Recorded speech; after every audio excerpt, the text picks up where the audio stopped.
Hi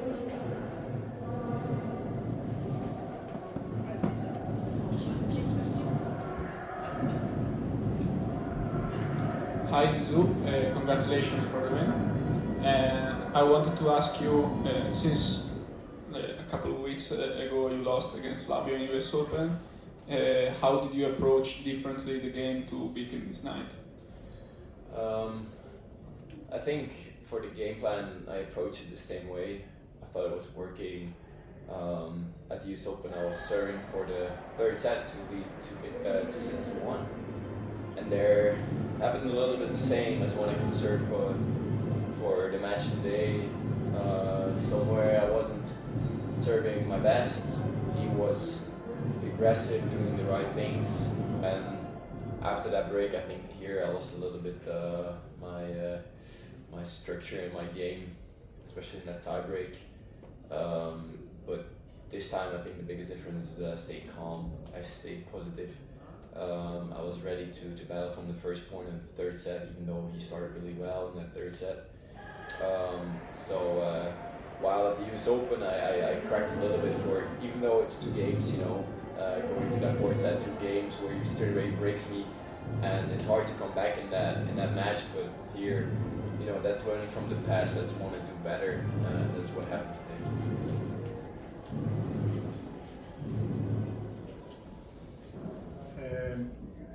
Now Belgium has a great chance, because if you win the doubles, you are already qualified. And did you expect something like that? Because before your colleague came and said that he thought you were outsiders. Instead, you may be the favorite in this moment. I think you're right, we are the outsiders, but that's completely fine, somewhere the pressure is a little bit off when you're the outsiders, nobody really expects you to go further. We see opportunities, we want to win. I'm playing great tennis, I'm winning my matches, I'm giving the doubles guys twice in a row now an opportunity to win the tie. They did amazingly against the Netherlands. If they can do the same, great. If not, we will have to battle again tomorrow. We have another chance tomorrow. So, at that part, the pressure is not 100% on as maybe other countries and maybe expected. I don't think so, but I was ready to win my singles matches, and I knew every doubles match the guys were going to play is a 50-50 match. So, this is going to be a 50 match again. So let's see where this ends up. But I'm just very happy and proud of ourselves to be in this position. And once again, if we don't finish it today, we have another chance tomorrow. If Belgium will qualify, will you lead the celebration with the Paris that faced the celebration like you did in Roland Garros? To be honest, I'm not sure how hard I can celebrate. For some reason, there is like mixed emotions in me. Maybe because mentally I really had to push hard today, but let's see. I tried to zoom a little bit out of that match today because I really need my rest. I need to be there tomorrow for the team as well. So I'm not sure what's going to happen today. I heard maybe tomorrow, even if we win, we still need to win matches to be seeded in Malaga or something. So let's see how it goes. We will go with the flow, whatever we feel like. But I think the most important is now to win that doubles match.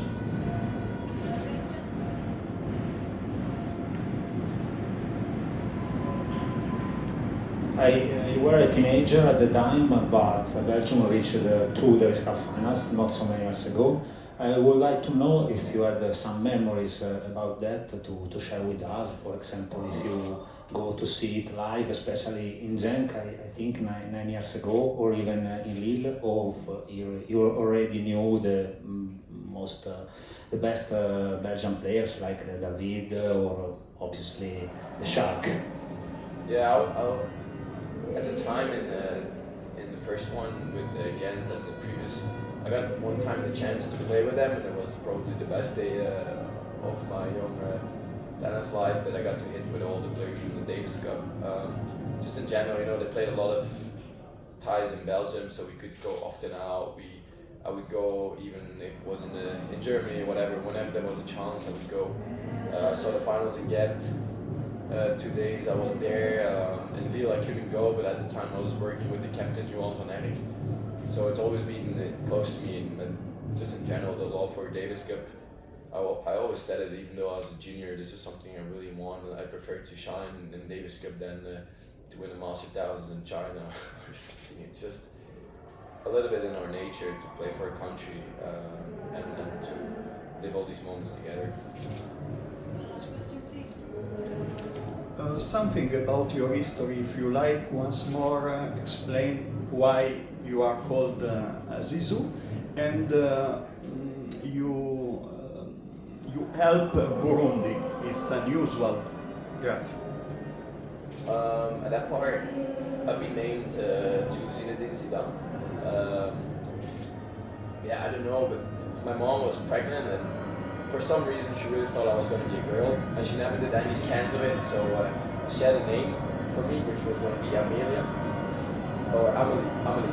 And then it turned out to be a boy, so when I came out, I didn't have a name, and my dad played amateur football, and there everybody in the team had a nickname. It was like Maradona, Pele, and he was called Zizou.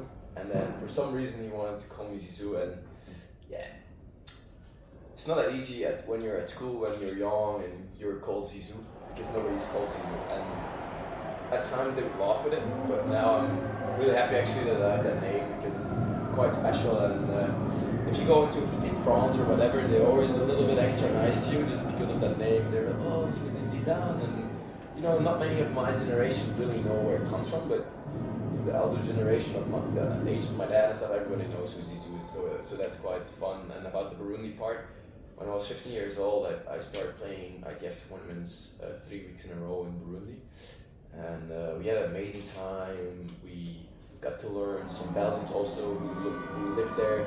We went to their house, we checked a little bit of the local stuff, and I remember when my coach told me, bring an alt racket. I was like, why do I have to bring an alt racket? He said, you will see there. And then we arrived there, it was like a reality check, like, oh, what's going on here? Like, you know, for them, every white guy is rich. I was like, yeah, but we're not rich, right? So that was a crazy reality, and then, you know, everything I had there, I gave it to them straight away when the tournaments were finished. Shoes, clothes, rackets, strings. I barely went home with anything.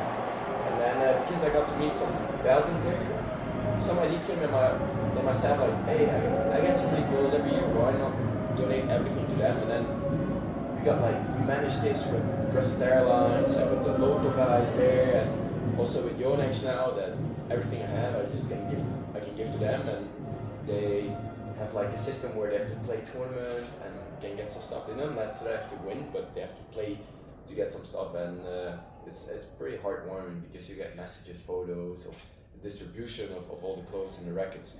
So that's very nice, and I like to live with the give and take. It's why I love Davis Cup, because I get so many from the federation, from the people from Belgium, and in tennis in general it gives a lot. So I love to give back, even though it's to Burundi, but that was more like a reality check, and Davis Cup is also a little bit just the quote of give and take. Thank you very much. Grazie. Thank you.